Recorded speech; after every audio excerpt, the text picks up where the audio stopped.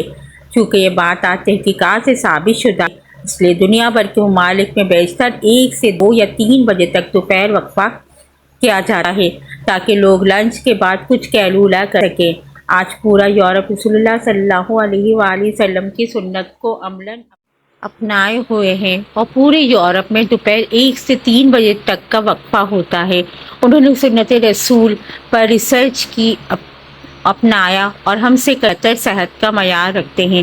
رسول اللہ کے معاملات و عادات میں پیر جمعرات کا روزہ بھی شامل تھا اور آپ صلی اللہ علیہ وآلہ وسلم نے روزوں کو رکھنے کی ترغیب بھی دلائی، یعنی کہ ہفتے میں 2 روزے۔ حضور صلی اللہ علیہ وآلہ وسلم کا قول مبارک ہے کہ مسلمان 1 آنکھ میں کھانا کھاتا ہے جبکہ کافر 3 آنکھ میں، اور ہمیں نصیحت فرمائی کہ جب خوب بھوک لگے تو کھانا کھاؤ اور ابھی بھوک باقی ہو تو چھوڑ دو۔ یہ عمل آج کل جدید میڈیکل زبان میں آٹوفیجیا کہلاتا ہے۔ یہ انسانی جسم کو صحت مند رکھنے کا بہت عظیم راز ہے۔